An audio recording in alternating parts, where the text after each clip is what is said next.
¿Pueden ver? Sí. Bien. Vamos al comienzo.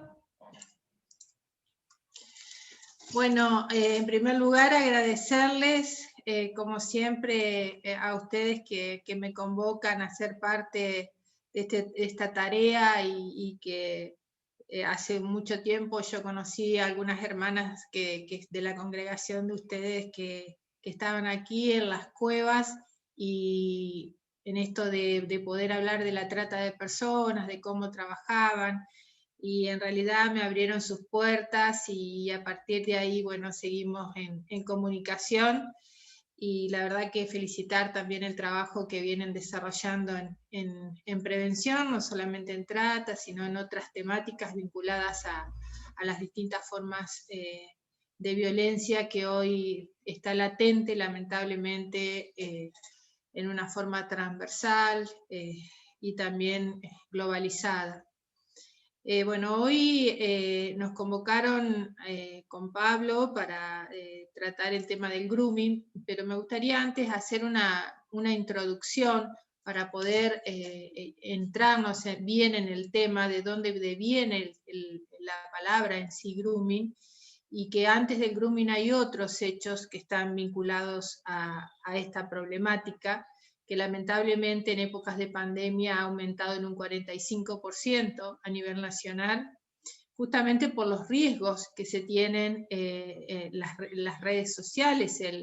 Las víctimas de trata, el 50% son captadas a través de redes sociales, ya la figura del secuestro casi no existe, sino que justamente estos delitos van mutando, van cambiando los modus operandi a medida que quienes estamos detrás y en el combate fundamentalmente al delito, y muchas veces van a pasos más agigantados de quienes queremos este mundo mejor y sin violencia para la niñez, las infancias y las adolescencias.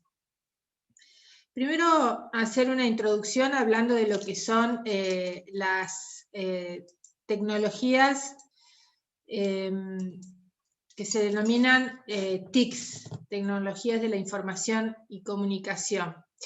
Hoy día nosotros, y fundamentalmente, como decía anteriormente, en época de pandemia, las infancias transcurrieron muchas más horas frente a un dispositivo, frente a un celular, a una computadora, y esto hizo obviamente que se facilite la navegación en el espacio virtual, que es obviamente que para la niñez y adolescencia es una herramienta para la concreción y realización de sus derechos también, y que le brindó ciertas posibilidades. Nosotros en nuestra infancia todo transcurría o por la escuela, por la biblioteca, íbamos al coro, bueno, distintas actividades en espacios de recreación, en clubes, pero hoy los jóvenes y adolescentes, todo desde el aprendizaje hasta cubrir esos espacios de ocio,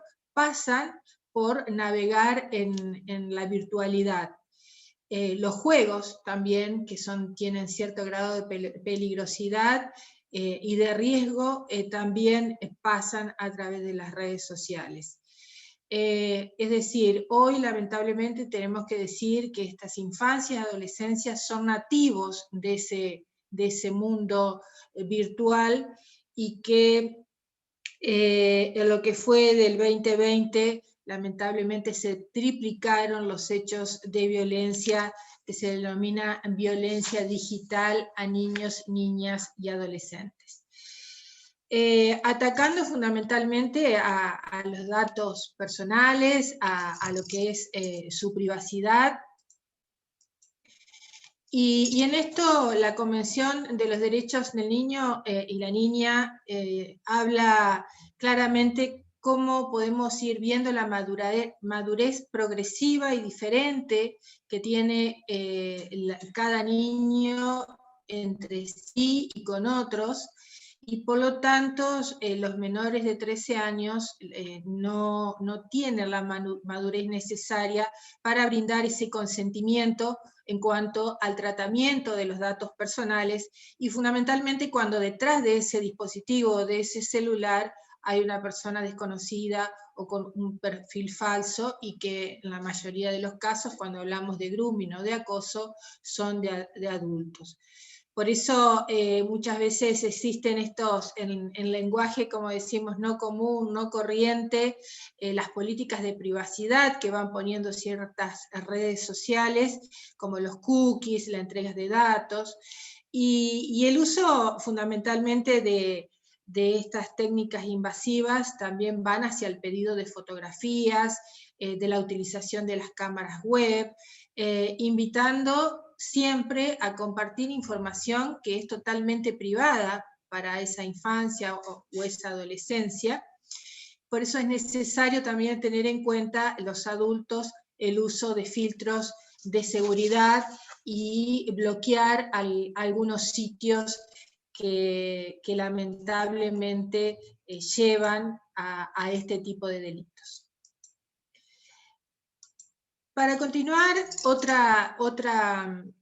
otro ítem que debemos tener en cuenta es también la publicidad en redes o la publicidad digital, que muchas veces también va generando esta red de violencia hacia la niñez y la infancia, y que costea justamente esos juegos o esos sitios donde muchas veces navegan a modo de cubrir esos espacios de ocio, y van almacenando, analizando datos a modo de también para venderlos luego, obviamente, a terceros o a personas desconocidas que están en toda esta cadena, en esta red de alguna manera, que así como la red de trata, también las redes de pedofilia, las redes de grooming y de contención de material de abuso sexual, refiriéndome a lo que es la pornografía, van construyendo y van avanzando también a pasos agigantados, y también articuladamente entre todos los efectores que llevan a cabo estos tipos de delitos. La publicidad y los juegos se encuentran respaldados por la recopilación de datos, muchas veces que es encubierta, eso también se desconoce, y con el fin, obviamente, de ir obteniendo los perfiles de quienes consumen lo que es videojuegos, el ingresar a distintos anuncios publicitarios, qué redes sociales manejan, y así van analizando el perfil del consumidor para llevar adelante este tipo de hechos contra la integridad física y psicológica de niños, niñas y adolescentes. Por eso es tan necesario, y en el marco obviamente de los derechos de la niñez, la protección de esa información personal que es parte de su autonomía, de su dignidad, y también de poder desarrollarse en este mundo tan ansiado que queremos, sin violencias y con infancias no negativas que construyan a futuro futuros agresores. Obviamente que la niñez tiene ese derecho a privacidad, y ese derecho a privacidad está dado por la Convención Internacional de los Derechos del Niño, pero lo que no implica que los adultos no intervengamos de alguna manera en lo que es poder aconsejarlos, poder dialogar, poder acompañarlos cuando están navegando en este mundo de virtualidad. Obviamente que estar en línea produce riesgos. Esos riesgos van en la conducta, en el contenido, en los contactos. Acá claramente vemos cómo se definen los riesgos de contenido, riesgos de contacto y riesgos de conducta, y es la manera de exponerse desde un contenido no deseado o inapropiado. Muchas veces vemos lamentablemente que las jóvenes se exponen con fotografías en Instagram o en redes sociales sin llegar a dimensionar los riesgos que se encuentran detrás de este dispositivo, y que una vez que una fotografía o un video nuestro ingresa a este mundo virtual, ya es del mundo virtual, ya no es más nuestra. Entonces, eso es lo que tenemos que nosotros afianzar para poder transmitir y comunicar a las infancias y a la adolescencia. Y el riesgo de contacto, cuando participan de una comunicación, obviamente con estos riesgos que hablamos, donde hay un intermediario que es un adulto y que su finalidad obviamente que es atentar contra la integridad sexual de la infancia o la adolescencia. Y el riesgo de conducta cuando existe un comportamiento que produce un contenido, un contacto de riesgo, como decíamos anteriormente, va muy de la mano con el riesgo de contenido en cuanto a materiales discriminatorios, imágenes sexuales, también videos.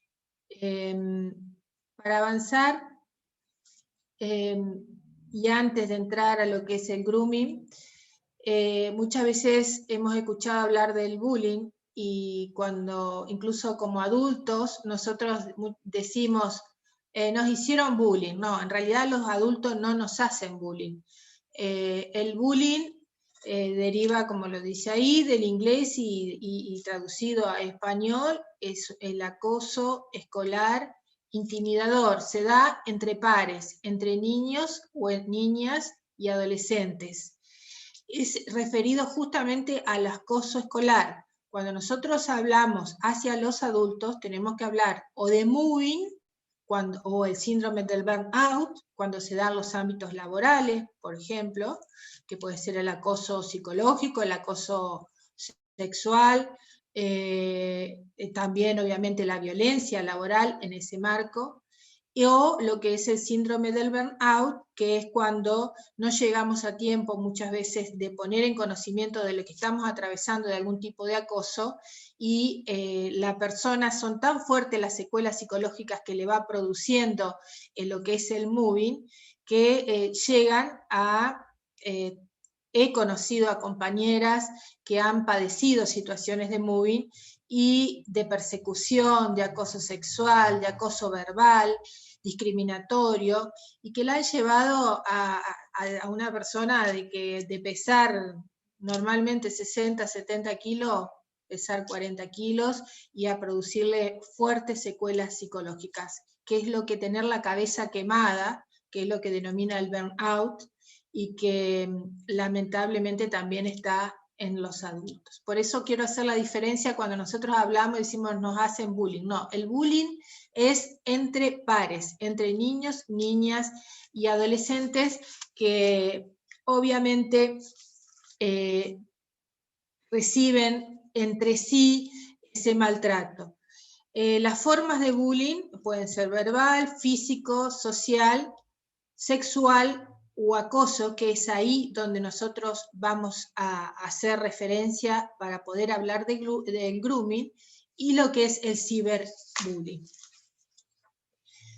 El ciberbullying es el tipo de acoso entre pares que se da a través justamente de los medios electrónicos o de las redes sociales para enviar mensajes abusivos, ofensivos, compartir videos, datos personales, hasta hacerla a esa información que es privada, hacerla pública, con una finalidad de agredir al otro. Esto también es conocido como lo que es el ciberacoso. Siempre, obviamente, que esto hace que haya una persona que está agrediendo y otra persona que está sufriendo ese maltrato. Acá se producen fuertes daños de angustia psicológica, de depresión, lesiones físicas, autolesiones, han terminado muchas veces en suicidios, lamentablemente, esas autolesiones. Pero tenemos que entender que si hablamos de niñez, de infancias y de adolescencias, no hay víctimas ni victimarios. Acá es indispensable que cuando se trata de las infancias, la responsabilidad la tenemos los adultos de vivir en un sistema que impone ciertas reglas, que impone ciertas conductas, y que lamentablemente después, incluso desde la primera infancia, en el ámbito familiar, con los referentes familiares, y luego en la escuela, si no llegamos a tiempo a prevenir esto, van siendo replicadas con sus pares, y terminan siendo futuros agresores. Hoy vemos tantos hechos de feminicidio, de violencia de género, y es porque no supimos acompañar esa educación por la no violencia y esa educación por la equidad y la igualdad entre varones y mujeres desde la primera infancia. Vamos a pasar el ciberacoso. Para llegar al grooming,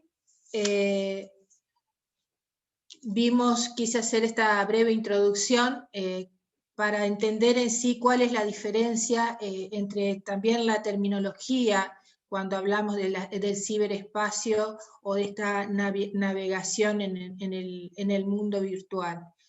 El grooming deviene de la palabra groom, que son justamente conductas de acercamiento, y ese acercamiento obviamente que va produciendo deliberadamente un daño. Siempre en el grooming hay un adulto tras del dispositivo que muchas veces, no muchas veces, siempre tienen perfil falso, identidades falsas, con el objetivo de generar esa confianza con ese niño, niña o adolescente y llevar adelante lo que es el abuso sexual o la explotación sexual. Cuando estamos frente a esto, ya estamos hablando de un abuso sexual virtual hacia las infancias y las adolescencias. Y a través justamente de esos perfiles falsos pretenden generar esta conexión emocional para generar más confianza, y en esa generación de confianza el agresor poder concretar su objetivo, que es el abuso sexual o la explotación, y también es utilizado como medio de captación en lo que es el delito de la trata de personas con fines de explotación sexual.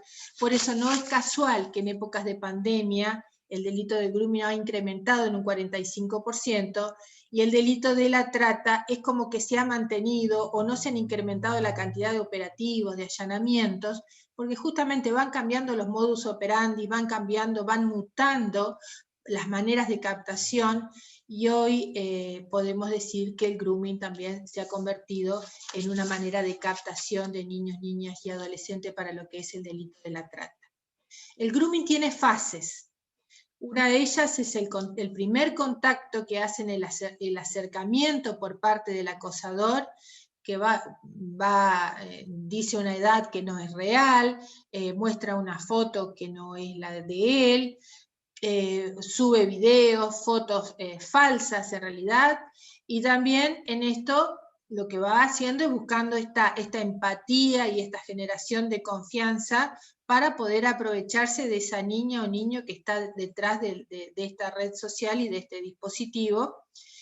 Y lo que busca obviamente es generar esta seguridad de que el niño que está chateando o mandando un messenger y demás, genere esa confianza para él lograr sus fines. Muchas veces también son amenazados, que si no le envían imágenes o no le envían videos, van a hablar con sus padres, van a hablar con sus compañeros, van a viralizar. Todo esto lo hacen, también realizan regalos, promesas, todo eso hacen para poder llegar al convencimiento de este niño, niña, adolescentes, y hoy hablábamos anteriormente de cómo incide en esto el grado de maduración de un niño o niña para poder justamente este agresor que tiene totalmente claro esto, llevar adelante sus objetivos. El componente sexual es otro. Para ante un hecho poder denunciarlo como delito de grooming, tenemos que tener pruebas, evidencias, fotos, videos y las conversaciones que tienen que tener un sentido. La conversación tiene que ser sexualizada. Por eso, ya lo vamos a ver al finalizar, pero muchas veces cometemos errores cuando vemos que alguna persona cercana en su infancia o adolescencia está pasando por este hecho.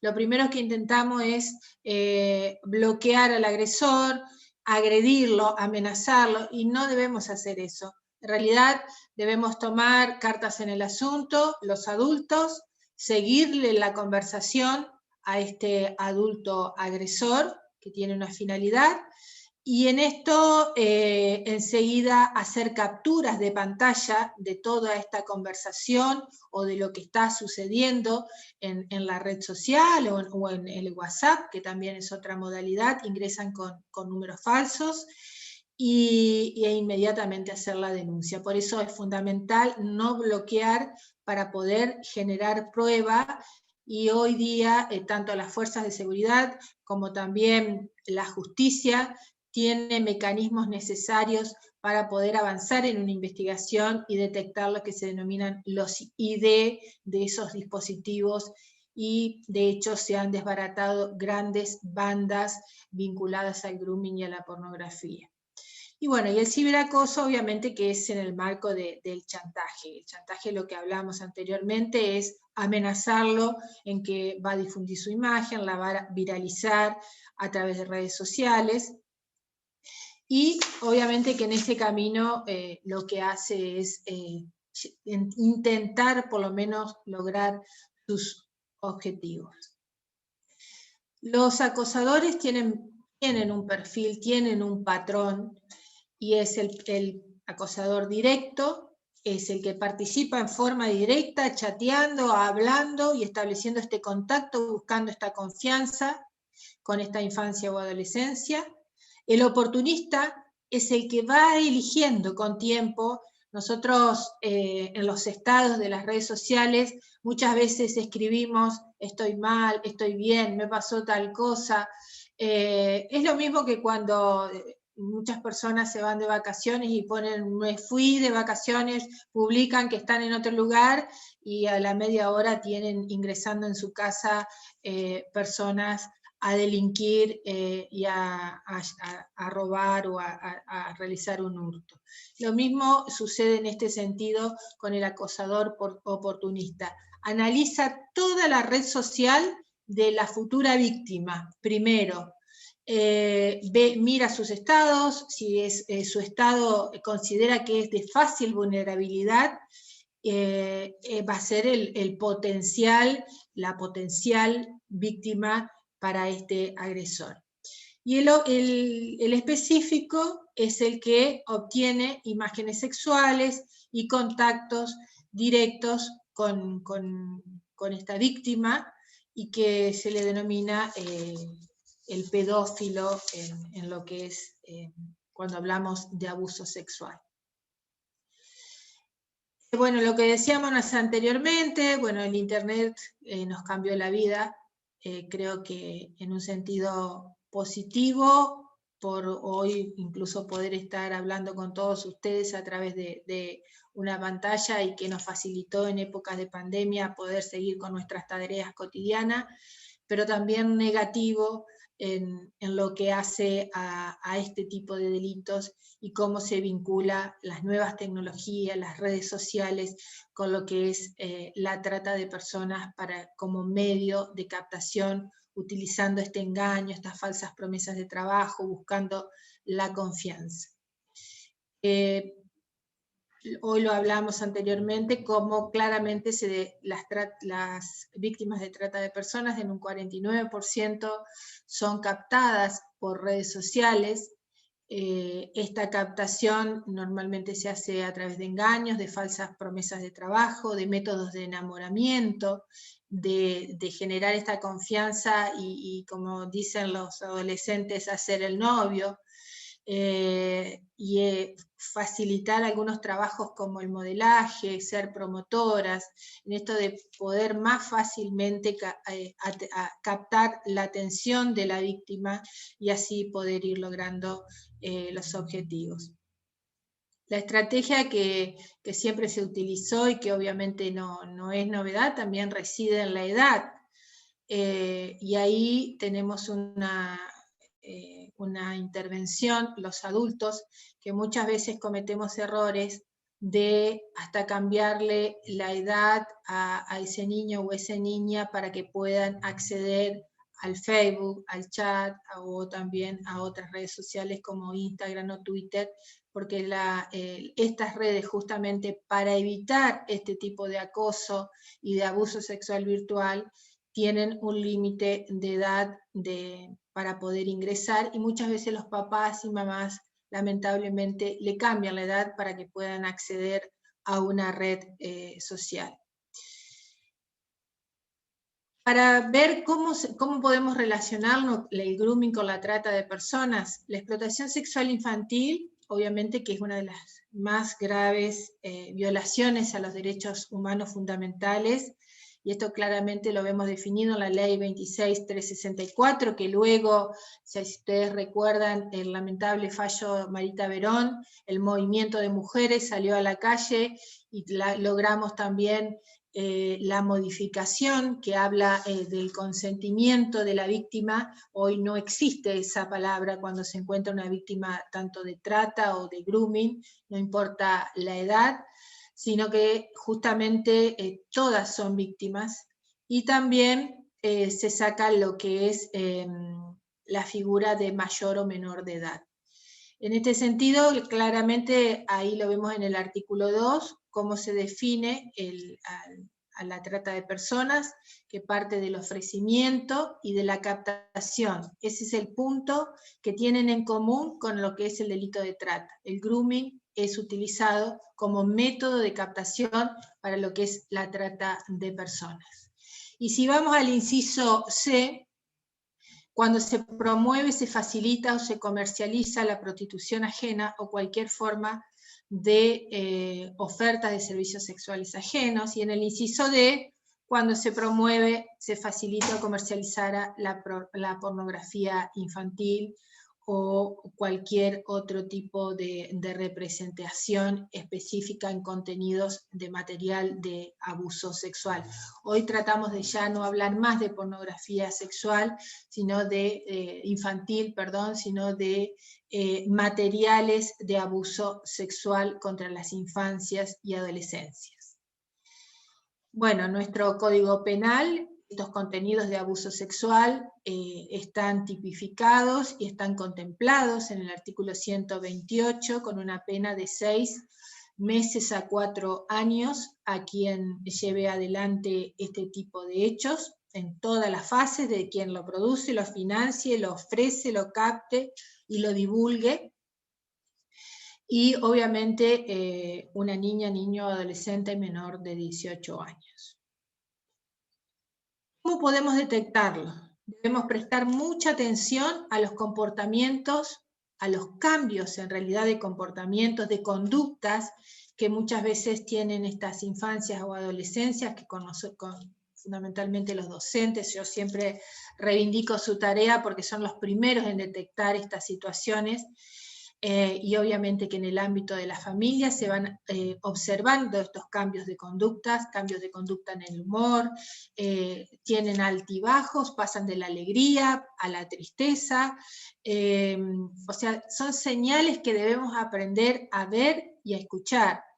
Se produce obviamente que una notable disminución en lo que es el rendimiento educativo, y también hay un aumento en el uso de los dispositivos, y cuando nosotros nos acercamos a ellos, muchas veces tratan de esconder el dispositivo, cerrar la computadora, la notebook. Son señales que debemos estar muy alertas, muy cercas para poder acompañar este proceso y que no sean captados para ningún tipo de delito. Como decía anteriormente, cómo actuar: no borrar ningún contenido de los teléfonos, de las computadoras, sacar capturas de pantalla, fotos, no denunciarlo al perfil del acosador antes de previamente se debe hacer la denuncia, ya sea fundamentalmente yo aconsejo siempre acudir a las fiscalías de la justicia ordinaria. Cuando hablamos de grooming es justicia ordinaria. Ahora, si hablamos de que este hecho se produjo y nosotros leemos la conversación y estamos notando que es con una finalidad de un ofrecimiento a través de un engaño para un trabajo, puede haber un vínculo con la trata de personas. Por lo tanto también tenemos la instancia de los juzgados federales para poder acudir a pedir ayuda y a denunciar. Como hablamos, no debemos amenazarlos para no levantar sospecha de alguna manera, y obviamente informarlos inmediatamente tanto a las fiscalías, justicia o lo que es policías en los lugares que muchas veces no se encuentra una fiscalía, o también lo que son la justicia ordinaria y justicia federal. Debemos conversar con ellos, no avergonzarlos, no culparlos, porque ya están atravesando por un mal momento. Entonces no podemos seguir avanzando y avergonzándolos sobre eso que ya han pasado, que ya se los generó el abusador con su comportamiento y con su amenaza.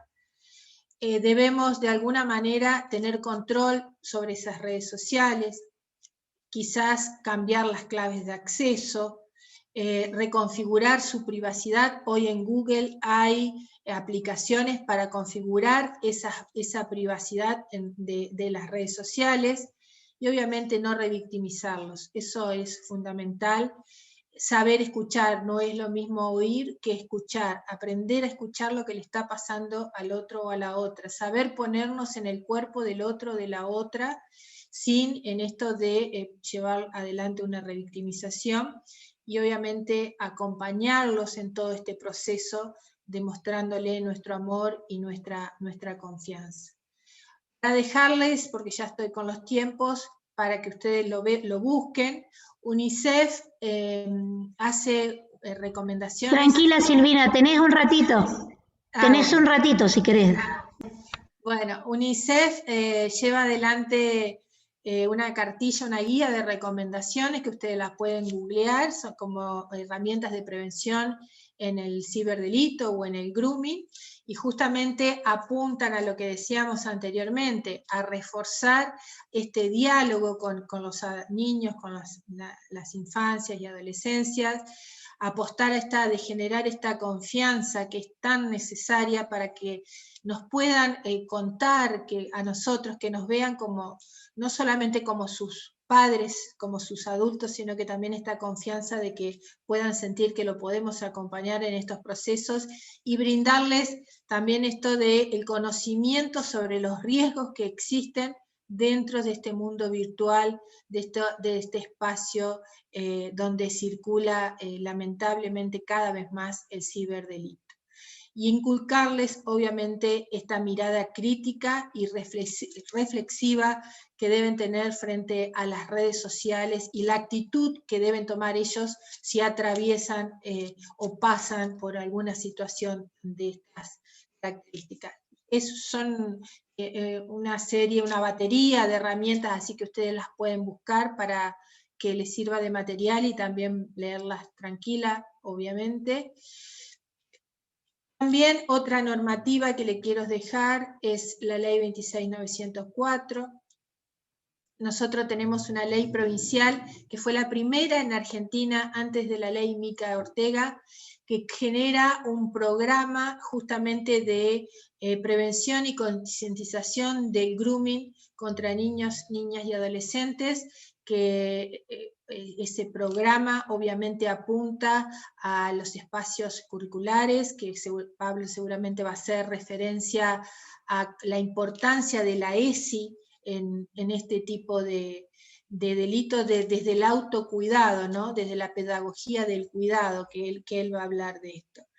Y la ley Mica Ortega, que luego que nosotros en Entre Ríos tuvimos esta ley provincial y con el lamentable hecho que sucedió con Micaela, se crea este programa nacional que también apunta a que a nivel de todas las provincias se pueda hablar de estos espacios, de estos delitos, se pueda concientizar, se pueda poner en alerta a la niñez y a la infancia sobre lo que está ocurriendo en las redes sociales, para que a ellos no les pase. Y también en nuestra provincia tenemos una ley que genera un día específico contra el grooming, para trabajarlo dentro del calendario escolar, que para nosotros también esto ha sido de relevancia como política pública, poder avanzar en el ámbito educativo trabajando estas temáticas. Y el Código Penal, obviamente, que es quien incorpora a este delito, y en el artículo 131 prevé una pena de 4 meses a 6 años a quien perpetra este tipo de hechos. Los datos que tenemos, el 70% de la población hoy en día desconoce lo que es el delito del grooming. Según la Unión Internacional de Telecomunicaciones, 4 de cada 10 niños o niñas son contactados por pedófilos a través de las redes sociales. El 93% de los encuentros se producen cara a cara con personas que realizan cibergrooming, ciberdelito, y culmina muchas veces con este contacto sexual que queremos evitar. Solo el 5% de los acosadores, ciberacosadores, intentan pasar por niños, niñas o adolescentes. La mayoría luego terminan revelando su identidad, que son mayores. El 80% de estos criminales, porque son criminales de las infancias y adolescencias, pueden ser conocidos, pero no parientes. Muchas veces las estadísticas están demostrando que no son parientes, sino que son personas quizás del entorno, pero no familiares. En lo que es el ciberdelito, obviamente. No así en lo que es el abuso contra la infancia y adolescencia, que sí los datos demuestran que el mayor número, las estadísticas arrojan que son familiares y se dan en el entorno familiar. Y un estimado que 1 en 5 niñas y 1 en 7 niños, acá vamos a hablar del género también, obviamente, son abusados sexualmente antes de que alcance la edad hacia la adultez. Bueno, esta es nuestra campaña a nivel provincial que llevamos adelante, enmarcado en esto de no solamente el delito de grooming, sino poder relacionarlo con el delito de la trata como forma de captación. Por eso allí figura la línea 145 como línea de denuncia. La línea 145 está recibiendo denuncias sobre hechos de grooming, más allá que puedan estar vinculados al delito de la trata, después será la justicia quien investigue. Y también existe la línea 137, que es la línea de denuncia de delitos contra la integridad y la violencia sexual.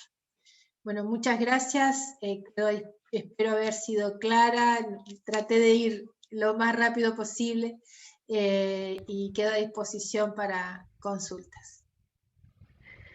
Gracias, Silvira, te hemos hecho correr. No era esa la idea, ¿eh? Pero bueno, igualmente después vamos a tener el espacio para las preguntas. Así que si quieren pueden ir escribiendo en el chat sus preguntas. Después de que hayamos compartido también con Pablo, abriríamos ese espacio. Sí, te pediría, Silvi, que dejes de compartir pantalla. Ahí está.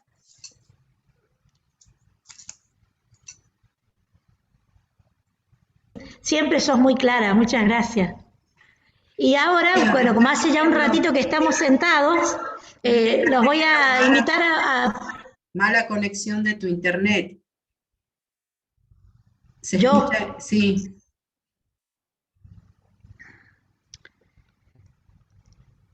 Tengo puestos los datos. Ah, ajá. Los invito a pararse un ratito. Hola, muchísimas gracias. 2 cuestiones. Cuando los amigos o la gente que nos ama nos escribe el currículum, pasan algunas cosas. No soy el coordinador pedagógico, de hecho está participando en este encuentro Rosa María Ramírez, amiga común y rectora del Instituto San Benito Abad, que de hecho es la coordinadora pedagógica, y yo integro su equipo, convocado por ella precisamente. No te veo, Rosa María, pero estás por ahí. Si no, va a haber una demanda por plagio ahí de cargos. No, gracias Silvina, que me estaba mandando un mensaje justamente, eso lo envié yo. Y yo dije, uy, estaba como un poco... No, eso pasa con los amigos. Y es más, está Maxi Elber, que es quien escribió ese currículum hace tiempo y ha quedado ahí un poco desactualizado. Gracias infinitas por generar ustedes estos espacios, sobre todo en estos tiempos. Y que son tiempos que yo siempre digo, extraordinarios para ser docentes. Extraordinarios por los desafíos, extraordinarios por el compromiso que nos demanda a nosotros hoy ejercer, en relación a esto que planteaba Silvina, la posibilidad de actos de pedagogías de cuidado. Armé un pequeño abstract, un PowerPoint, que lo voy a compartir a ver si es posible, y Rosa María, si estás por ahí. Pablo, si lo podés compartir tranquilamente, y Rosa María ingresó, ella ingresó Ajá. a la plataforma. Bueno, Rosa María, si querés, y si ustedes están de acuerdo, obviamente, intervenimos a la par. Digo Rosa María no solo por una cuestión afectiva, sino que es aparte una referencia intelectual, es con quienes venimos pensando hace un tiempo esto de pedagogías de cuidados, que en realidad es una categoría que desarrolla Freire, pero que nosotros hemos ido un poquitito más allá en la práctica. A ver ahí. No sé si están viendo la pantalla. Sí, Pablo. Bien. Compartir, le doy el 100%. Así. Ahorita sí.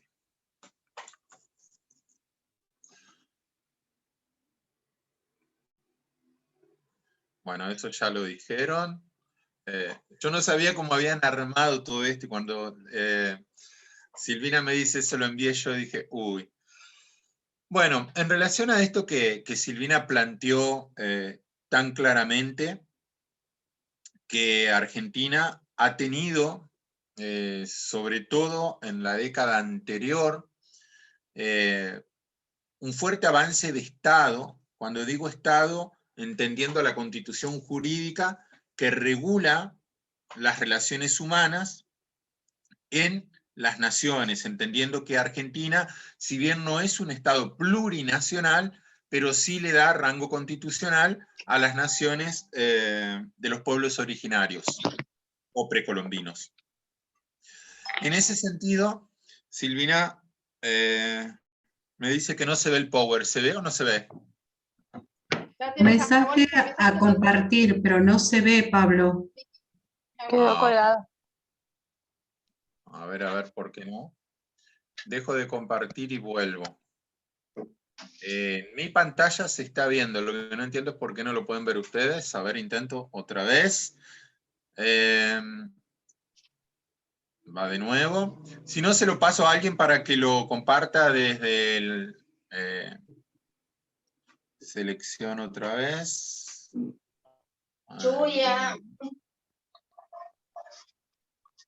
Pablo, Silvina, ¿tiene tu PowerPoint?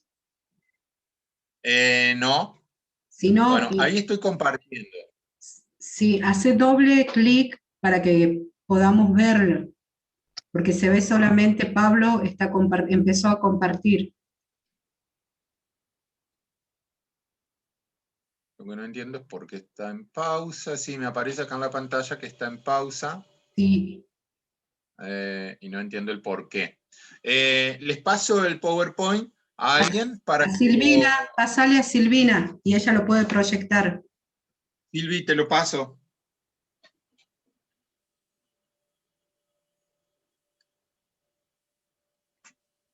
Bueno, pasan estas cosas. A ver, dejo de compartir.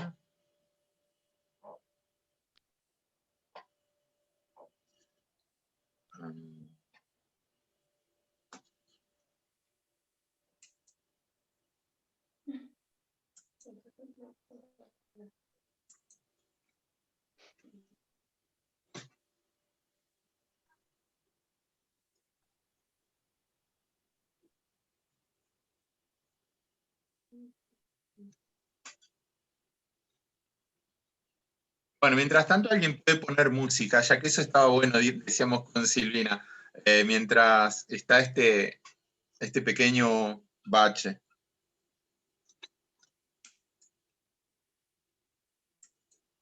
Mientras les paso el recreíto, mientras se va armando las cosas. Ah, perfecto.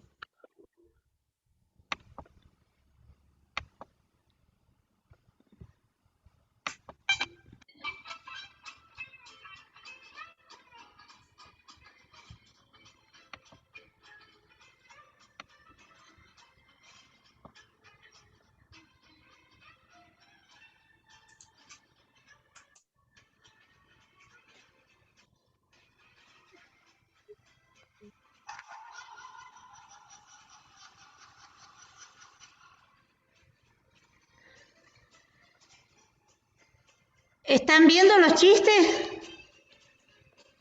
No, ahora sí. ¿Eh? Ay, a ver, esperen. Hoy estamos al revés. A ver, ahí va. Ahí va.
Ahí te estoy enviando, Silvi.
Bueno, espero que haya servido para distender un poquito, ¿eh?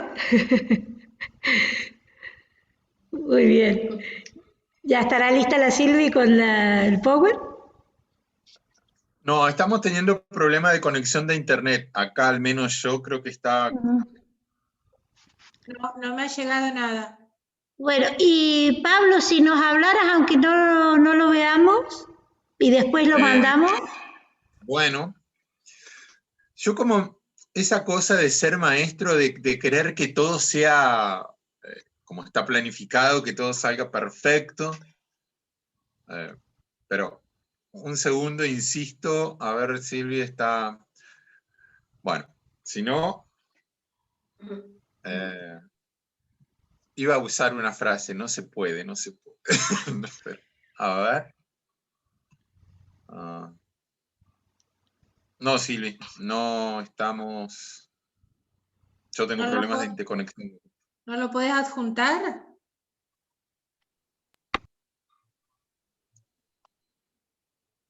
Bueno, ahí está en envío, pero la misma frase que usamos una vez, voy a hacer conexión directa del cable módem,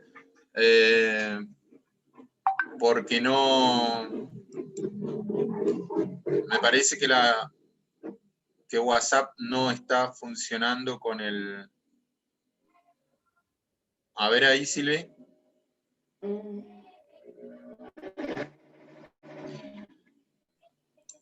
No, no llega. Hago conexión directa.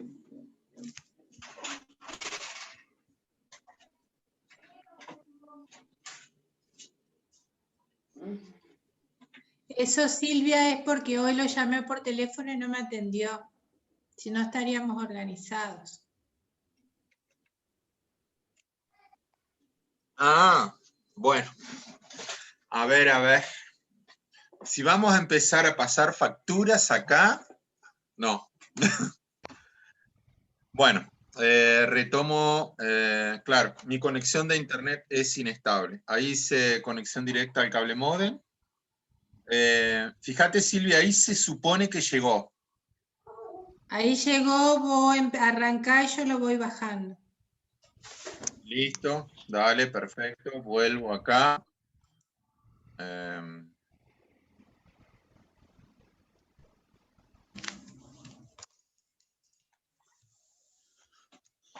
Bueno, esto que dice, a ver, acá, amplío.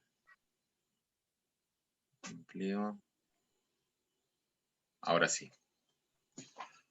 Bueno, lo vamos a ver ahora en el PowerPoint. Esto que planteaba Silvina recién, claramente implica un trabajo de Estado y que esa constitución de Estado sea un Estado democrático y protectivo de las infancias.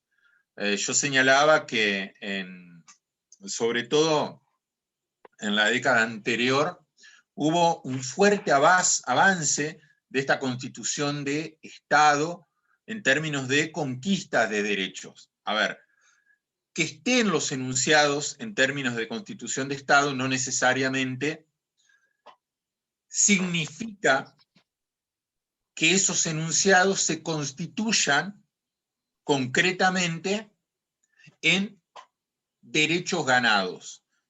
¿Por qué digo esto? Porque no tendríamos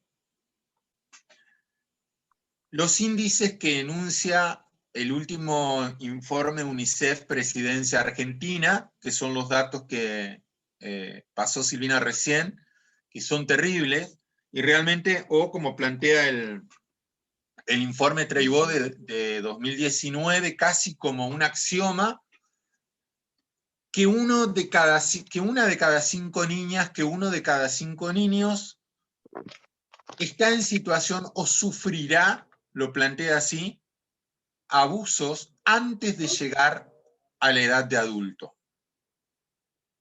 Si nosotros tenemos esos parámetros reconocidos hoy, aceptados por el Estado, significa que algunas cuestiones no están funcionando.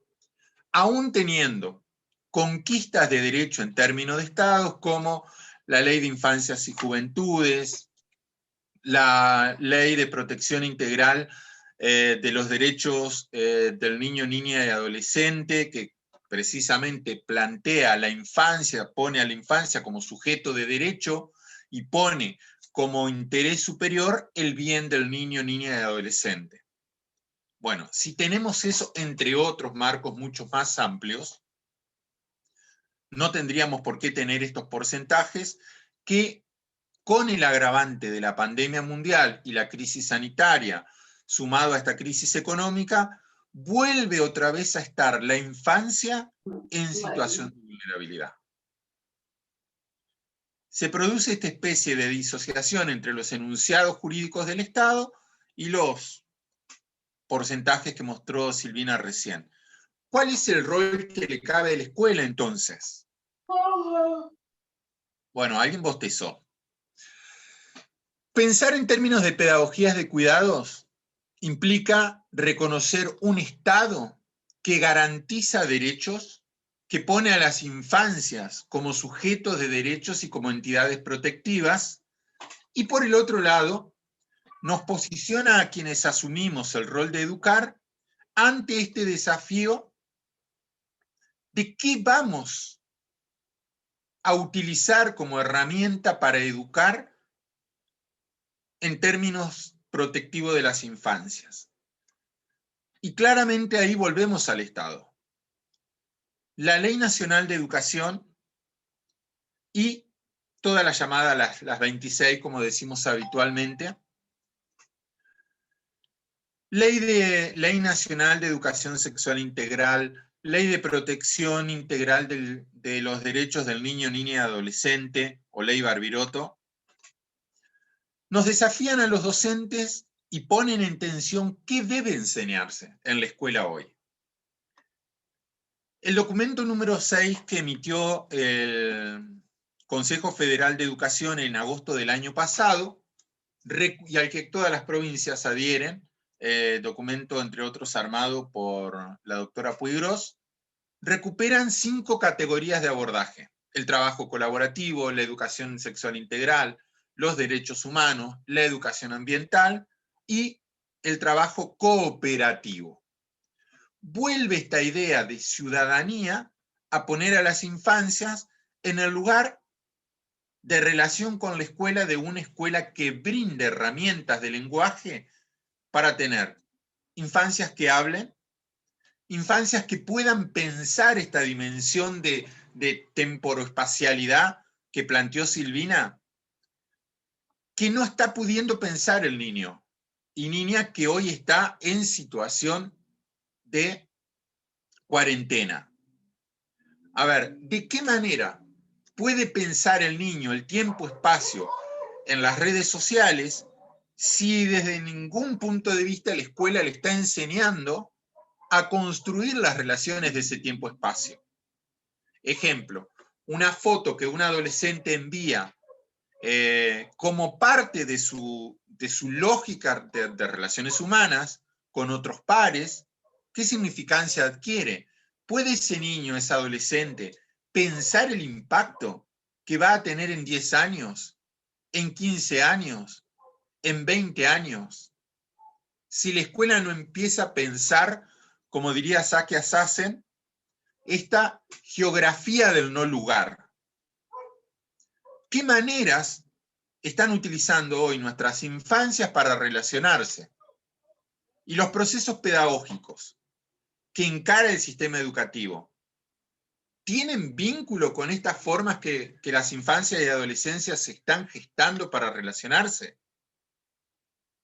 Algunos interrogantes que nos podrían permitirnos pensar esta categoría constitutiva de pedagogías de cuidado, los contenidos. Cuando claramente desde el Estado se han fijado abordajes de pedagogías de cuidado del cuerpo, de las identidades, de los tiempos íntimos, de los espacios íntimos, ¿no tendría entonces que haber hoy estos índices que mostró Silvina recién? Donde el grooming termina constituyéndose como todo un sistema de captación donde mayormente las víctimas son nuestras infancias y nuestras adolescencias. Me atrevería, y nosotros estuvimos viendo con Rosa María, ayer a la mañana creo, corregime Rosa María si me equivoco, el informe de UCA Argentina, el monitoreo que ha habido sobre el derrotero de las primeras infancias y de las adolescencias en el sistema educativo, y claramente hay un alto porcentaje de niños, niñas y adolescentes que están en situación de vulnerabilidad absoluta. Es decir, no hay un vínculo con el sistema educativo.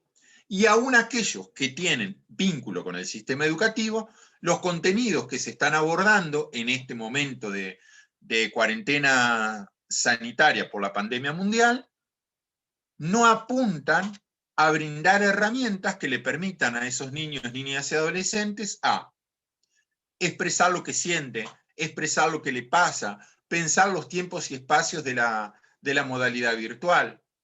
Y de pronto hemos expuesto a nuestras infancias a todo un sistema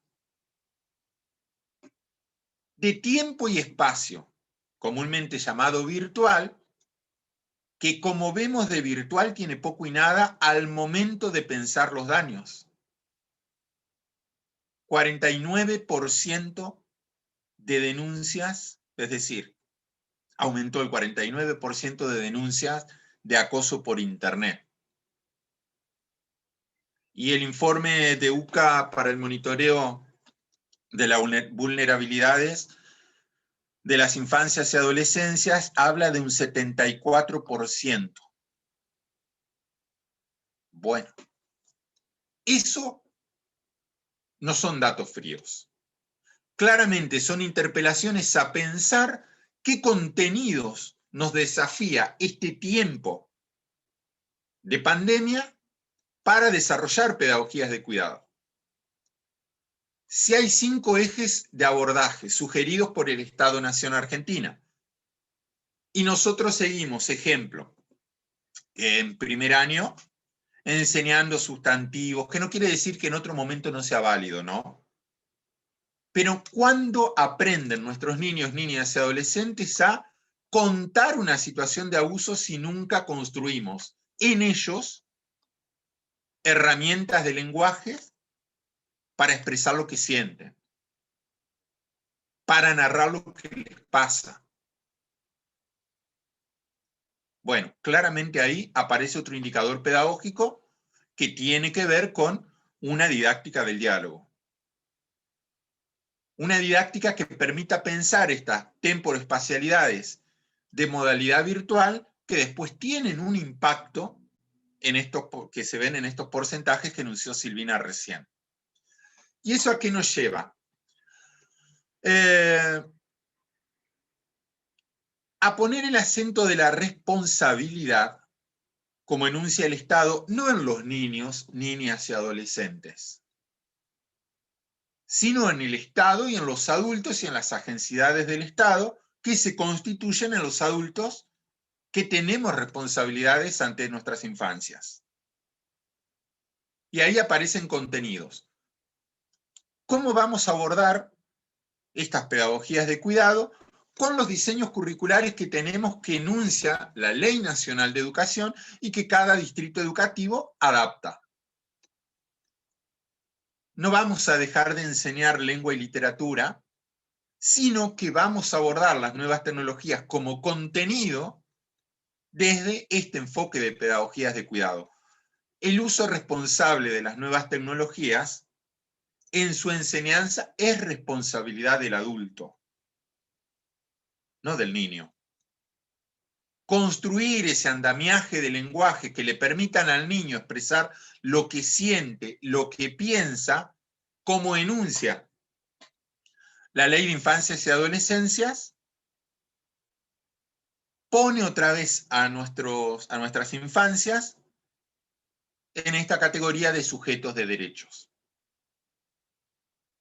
Y podemos empezar a achicar esa especie de divorciamiento entre el enunciado del Estado y los números que planteó Silvina cuando nos atrevemos a pensar otro modo de encarar el sistema educativo. Esta cuestión de la autoprotección y del autocuidado a la que hacía referencia Silvina. ¿De qué manera el niño aprende a cuidarse, a reconocer su cuerpo, a respetar al otro, si nosotros no empezamos a abordar la deconstrucción de los estereotipos? Lamentablemente, en el tiempo que llevamos en Argentina, estamos encabezando el triste ranking de femicidios. Y tiene que ver con esto, con cómo se va a pensar el ser mujer, cómo se va a pensar al otro, cómo se, digamos, y esto también tiene que ver lo de los estereotipos con las representaciones corporales.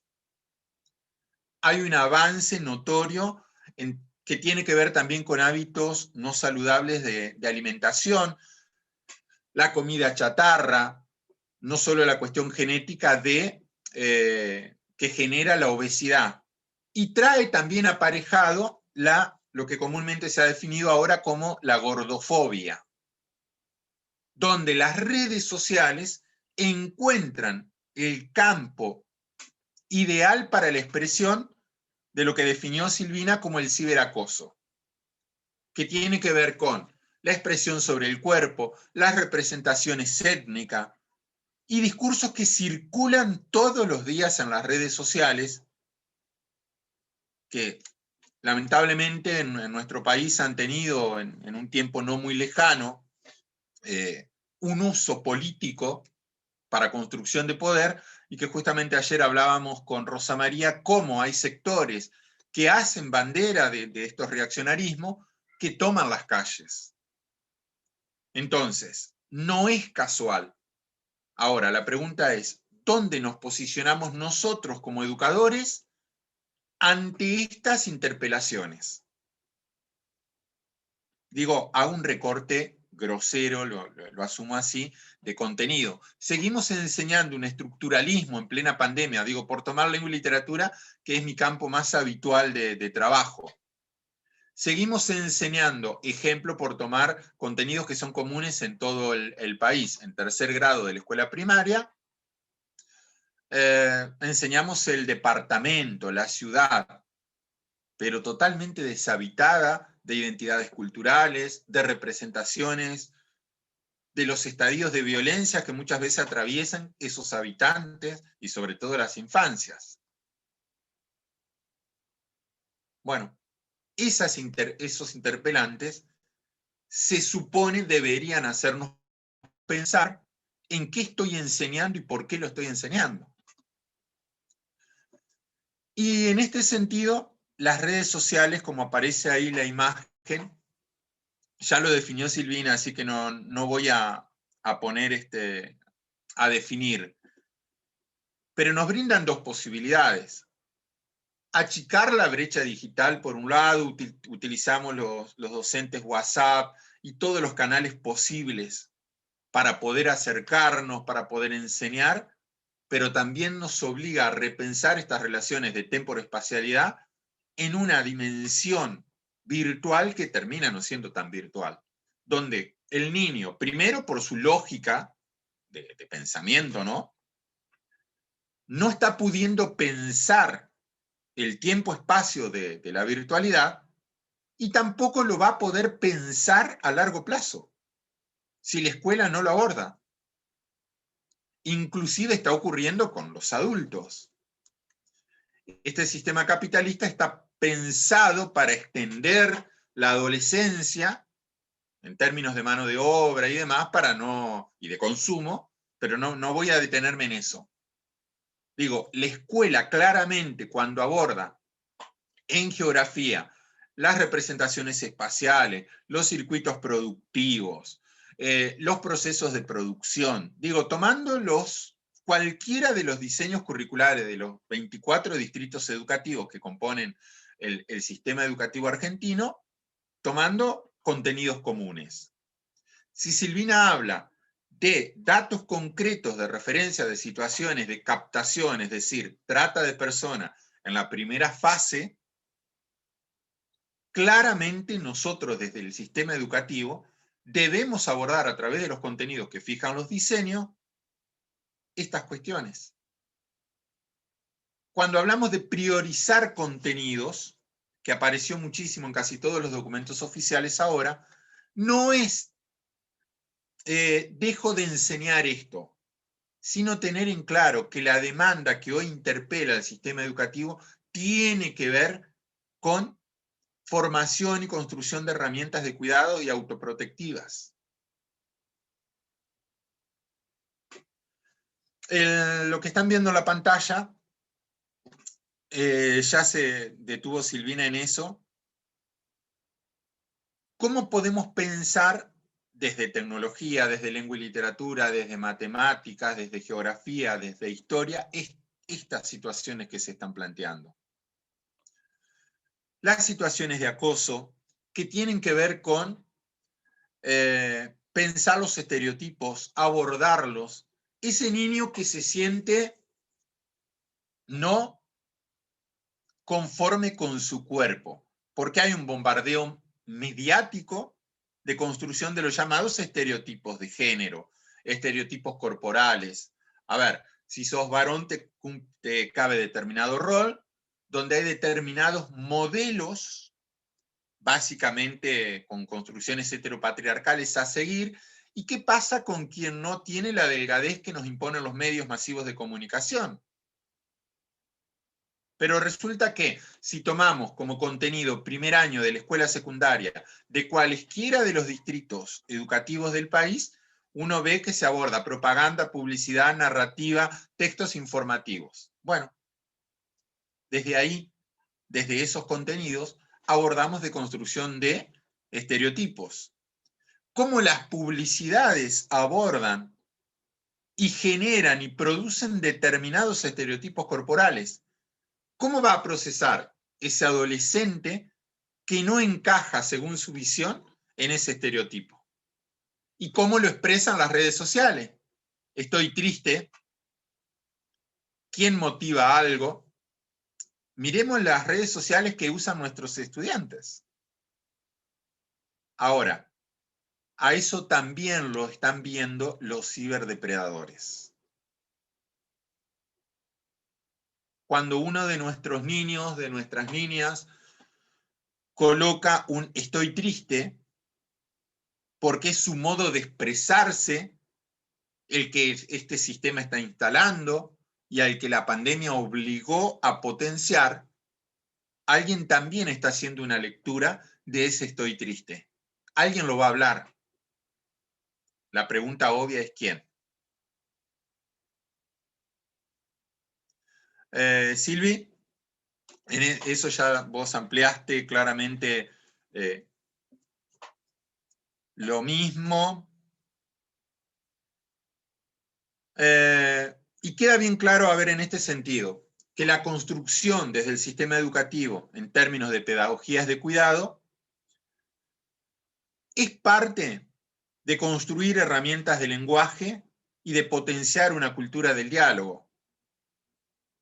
Silvina hizo referencia a esto, ¿y cómo puede ser, sería la pregunta, que en un tiempo de tanto avance de redes sociales que nos acercan, tengamos infancias y adolescencias que necesiten expresar en estas virtualidades sus emociones, lo que les está pasando, y que se traduce después en estos índices que deberían, que duelen, porque puede ser cualquiera de nuestras niñas, de nuestros niños. En mi familia hay dos pequeños, Lucas y Nahuel, que tienen 9 y 5 añitos respectivamente, y podría ser cualquiera. Entonces, si esto no nos interpela a pensar aquello que estamos enseñando y a generar herramientas protectivas desde pedagogías de cuidado desde el sistema educativo, claramente el informe de Trebó es como la profecía autocumplida, y el informe de 2019. El esquema que planteo ahí es esto, es decir, el lugar que juega, que es un círculo cerrado, ahí yo no incluí lo senso-perceptivo que lo iba a atravesar como parte de los contenidos. El lugar que ocupan los ciberdepredadores, haciendo del grooming un método de captación, donde mayormente el impacto es en las infancias y en las adolescencias. Y esto inclusive ayer, cuando veíamos con Rosa María esto, el informe de UCA, que yo desconocía, quedábamos los dos en un silencio atroz, después se traduce en el envío, lo que se conoce como sexting, el envío de fotos íntimas, que Silvina ya amplió, terminan siendo extorsivas en situaciones de abuso, y que ahí aparece la otra cuestión que tiene que ver con los estereotipos que yo mencionaba anteriormente. ¿De qué manera un niño, ante una construcción cultural patriarcal machista, un niño varón, va a narrar que fue abusado? Cuando circula en el ámbito cotidiano del lenguaje, ah, no, si te pasó eso es por tu culpa. Corrernos, vuelvo a decir, de ese lugar de culpabilizar y patologizar a las infancias. Al niño siempre se le cree. Siempre. Silvi, a lo de grooming ya lo definiste y es claramente eso que vos estabas planteando. Lo de sexting, que además tiene, y cierro esta idea, el impacto a futuro. ¿Qué va a pasar en 10 años con esa fotografía o ese video que circulará en un profesional y que hoy en el presente es método de extorsión? Y bueno, y a diario se descubren estas redes de pornografía hacia las infancias. La que sigue, Silvi. Bueno, y esto, que tiene que ver claramente con lo que yo mencionaba recién en términos de contenido de los diseños curriculares o de lo que plantea la Ley Nacional de Educación. Abordar los estereotipos de género, abordar los estereotipos comúnmente constitutivos como los estereotipos sobre las etnias que circulan, y ya no solamente en términos de la constitución de la proveniencia de los países limítrofes, sino que tiene también que ver, y se afianzó mucho en tiempos anteriores, y en esto no quiero, digo, tengo con qué sostenerlo, ¿no? Pero no quiero entrar en eso porque no es el propósito, pero tiene que ver también con cómo se construyen y se piensan las miradas sobre las clases sociales, sobre todo las más vulnerables, sociopedagógicamente hablando, sin recursos culturales, sin recursos económicos, y en esto transita inclusive también la mirada del cuerpo del profesorado de Argentina. ¿Cómo miramos y cómo pensamos a las infancias y adolescencias, a nuestros y nuestras estudiantes, los profesores? Si lo único que le ha quedado en esta etapa de cuarentena a ese adolescente para expresar lo que le está pasando es Internet, y muchas veces, bueno, ¿qué decimos los profes? Digo, hablo en el colectivo, salvando las nobles excepciones que hay, ¿no? Pero no hizo tal trabajo práctico. Pero está conectado. Y sí, está conectado porque es lo único que tiene para existir. Ahora, ¿cómo pensamos desde el sistema educativo ese vínculo que el niño, niña y la adolescencia está construyendo? O con esa mirada punitiva, no me entregó a mí, docente, como que fuera el ombligo del mundo, a mí, Pablo, no me entregó el trabajo que les pedí sobre literatura del primer año. Pero yo veo que está conectado en Instagram todo el día. Y ha pasado, hago un recorte muy particular, no quiero en esto generalizar, ni hacer esto del enunciado de un caso particular, un enunciado general, ¿no? Cómo los jóvenes, sobre todo, se están cambiando esta noción de tiempo en sus comportamientos. Duermen hasta tarde y generalmente se conectan. Nos pasó con Silvina que armamos unas clases, unas aulas virtuales, y pudimos sostener con Silvina y otros profes, Alfredo, Maximiliano, Elber, que está acá, a todos los estudiantes el año pasado. Pero los trabajos y los diálogos llegaban. ¿Te acordás, Silvi? 1 de la mañana, 2 de la mañana, que al principio, honestamente, me incluyo, nos cayó como, pero a ver, ¿qué hacen estos gurises, como decimos acá en Entre Ríos, enviando trabajos a esta hora? Claro, los chicos están transitando otra temporalidad. Y nosotros a las 9 de la mañana, 8, mirando el reloj, pero no, clases virtual y no tengo a nadie. Entonces, desaprobado. Bueno, tiene que ver con esto. Por un lado, estamos exponiendo, potenciando esta virtualidad, y por el otro, no estamos abordando desde el sistema educativo cuáles son los riesgos, cuáles son las herramientas que pueden construirse para que nuestras infancias puedan hablar y poder bajar esos índices que enunció Silvina recién, o que son los índices que enuncia hoy UNICEF Argentina, que es más, aún son mayores, porque el informe que mostró UCA ayer o antes de ayer, que lo estábamos viendo con Rosa María, son mayores a esto todavía.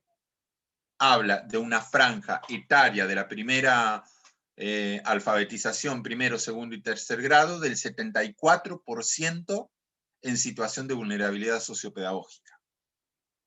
Es decir, esos niños, ¿quién les va a enseñar a hablar, a narrar lo que les está pasando ante una situación de acoso, si no sabe definir lo que es el acoso? Si no pueden diferenciar lo público de lo íntimo, de lo privado. Y que después trae otros aparejados, sobre todo en los adolescentes, lo que se llaman las tribus urbanas, pero que ahora toman la modalidad virtual. ¿Cómo hace ese adolescente para pertenecer a algún lugar? Todos, todas quienes estamos acá, algo nos une, algo nos vincula. Necesitamos, porque es la esencia humana, la entidad de pertenecer a algún lugar. Y este sentido de pertenencia, yo no me voy a detener, que es una categoría de la filosofía. De hecho, Rosa María en este sentido sabe infinitamente más que yo, sin duda alguna. Pero claramente el niño y el adolescente máximamente necesita expresar su sentido de pertenencia. Y en esta virtualidad empiezan a aparecer estos llamados juegos, que alguien los está monitoreando, que alguien los impulsa, y una vez que avanzan, tenemos, y Entre Ríos tiene las cifras en rojo, en los índices de suicidios infanto-juveniles. Bueno, claramente hay un porqué. Y la escuela sigue enseñando sustantivo, en plena pandemia sigue, priorizo contenido, es necesaria la estructura, pero nuestros jóvenes no están hablando, al menos no con nosotros. Pero seguimos enseñando, y voy a hacer una didáctica hasta grosera. Con esa mirada de lo que se está enseñando, yo puedo preguntar, ¿qué es esto que tengo en la mano? Ah, bueno, ustedes no lo están viendo porque están viendo el PowerPoint. Y alguien puede decir el celular, Pablo, y yo voy a contestar, no, es un sustantivo común, concreto, simple. Bueno, evidentemente algo no está funcionando en nuestro sistema porque nuestros niños no están pudiendo contarnos, no se está instalando espacios de diálogo, y pasa esto. Esos juegos que aparecen ahí en la pantalla, pasa Silvi, que están circulando hoy, que tienen que ver con el flagelamiento del cuerpo, como ya mencionó Silvina, con el daño a sí mismo. Dale, Silvi. Los que siguen. Y que necesariamente vuelve otra vez a poner en tensión lo que estamos enseñando y a recuperar los contenidos que ya están enunciados en todos los diseños curriculares y que claramente ponen, bueno, en el caso de ESI son más específicos, el cuerpo, y que nosotros lo trabajamos desde nivel inicial, las representaciones, el cuidado, y vuelve a ponerse en tensión, sobre todo ahora que la escuela llega al ámbito de lo privado. ¿Cómo puede ese niño, niña o adolescente que está en su cama, en su casa, y en el mejor de los casos está solo, en las franjas de mayor vulnerabilidad económica, son espacios vitales hipercompartidos, donde la intimidad muchas veces del adolescente y del niño desaparece? Bueno, la escuela, ¿cómo va a abordar el cuidado del cuerpo? Y los diseños claramente nos indican salud, el cuerpo como sentido. De hecho, es lo primero que el Estado Nacional reconoce, es el derecho a la identidad expresada inicialmente no, en el cuerpo y nos otorgan un numerito, el DNI, y nuestros papás, mamás, el nombre. Ajá. ¿Y cuándo abordamos cuidados en la escuela? Y Silvina destacó que en términos de abusos hacia las infancias, abusos sexuales, mayoritariamente son intrafamiliares. Bueno, ¿y la escuela? ¿Qué está abordando? Una escuela que está llegando también a los ámbitos privados, a los ámbitos íntimos, a través de la virtualidad.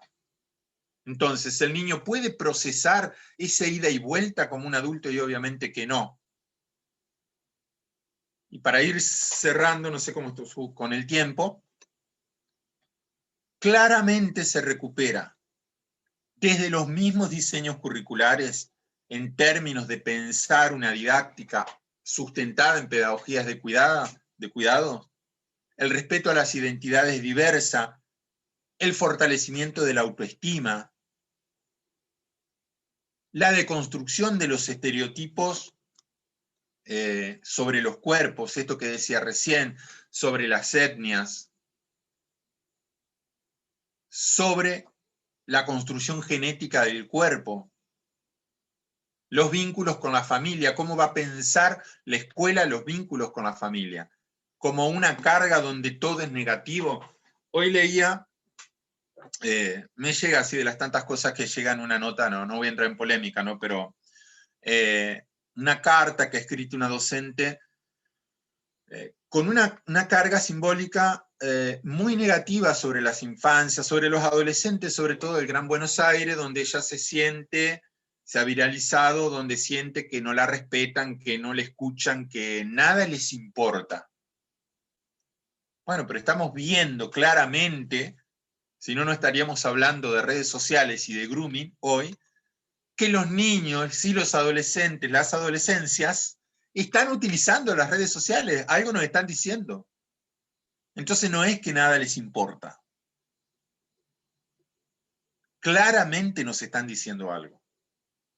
Somos los adultos quienes debemos generar los tiempos y espacios de diálogo. Diría Paulo Freire, pedagogía del encuentro. Y en esto, esas cargas simbólicas que se van constituyendo sobre las representaciones que los docentes, los adultos tenemos sobre las infancias y adolescencia, claramente nos interpelan a pensar otros procesos pedagógicos. Representaciones que se dirimen hoy, y voy a hacer un recorte muy grosero, al menos desde lo académico, en esto que plantea el Estado-Nación como construcción posible. Y hemos visto que los derechos se arrancan, se conquistan, y muchas veces aquello que se conquistó nos ilusionamos que va a ser para siempre y no. Si no, no tendríamos semejantes índices de vulneración de derechos en las infancias. Pensar estas representaciones implica también reconocer sí o sí, eso está fuera de toda discusión, que las infancias y adolescencias son sujetos de derechos. Empezar a poner en tensión que no son propiedad de, donde hay un adulto que va a construir el miedo, como ya lo explicó Silvina, es el que decide, el que presiona, el que piensa por él. Bueno, tanto lo hemos enunciado que hoy tenemos niños silenciados. Es más, después se los voy a compartir, pero aclaro que soy crítico de esa carta que escribió una colega, me genera un profundo rechazo, donde hace hasta inclusive una crítica al bullicio en las aulas. La escuela debe recuperar los espacios de voces. Diría Alcira Argumedo en una obra maravillosa, Los silencios y las voces en América Latina, es el desafío de una antropología desde la ética de la alteridad, que la escuela vuelva a recuperar los espacios donde se pongan voces donde antes había silencio. Y lo más terrible hoy es que nuestras infancias son las que están en silencio. Entonces pensar, poner a ver, ¿qué nos están diciendo estas infancias, estas adolescencias cuando publican algo en las redes sociales? Nos están diciendo muchísimas cosas. ¿Cuál es el sentido que adquiere cuando comparten algo? Y básicamente, bueno, lo explicó Silvina recién, tienen que ver con su cuerpo, con lo que están bebiendo, con los puntos de encuentro. Cuando las redes sociales terminan siendo una convocatoria, como ha pasado, acá en Paraná pasaba, se convocaban a las plazas y demás, también lo están viendo los narcos. Y los niños no lo están pudiendo dimensionar por esto que yo explicitaba anteriormente. No están pudiendo dimensionar porque no hemos pensado o no hemos enseñado a construir herramientas de comunicación para narrar aquello que lastima. Hay algunas cuestiones que la escuela puede, en términos de bioseguridad, trabajar con los estudiantes claramente. A ver, tapemos la cámara ante las conversaciones con desconocidos. ¿Qué es lo que estamos compartiendo? ¿Cuál es el sentido? ¿De quién queremos llamar la atención? ¿Ante quién queremos mostrarnos? Que es un juego de seducción de los adolescentes. Ahora, también a los adultos nos está interpelando, pasa la que sigue, Silvi, también a los adultos nos está interpelando desde algún lugar. Y la respuesta necesariamente es colectiva. Diría en una obra maravillosa Ernesto Sábato, Antes del fin, haciendo referencia precisamente a los jóvenes. Lo voy a parafrasear, él dice, Sábato, les hablo a ustedes, los jóvenes, en quienes creo absolutamente y en quienes tengo todos los sueños posibles. Y culmina la obra diciendo, hay que volver a la palabra, volver al lenguaje, volver a la palabra para recuperar cuánto de humanidad hayamos perdido. Hoy tenemos este desafío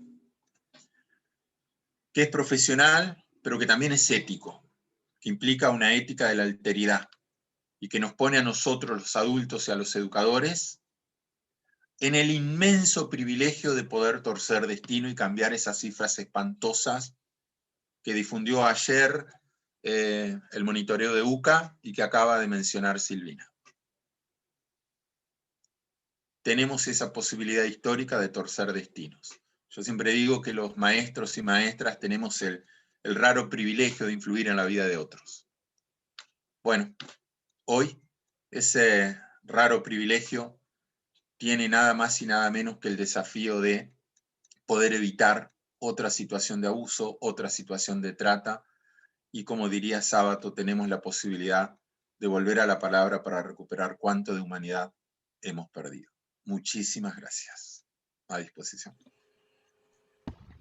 Muchas gracias, Pablo, por acompañarnos, y ahora le damos la palabra a María. Muchas gracias, Silvina y Pablo, excelente.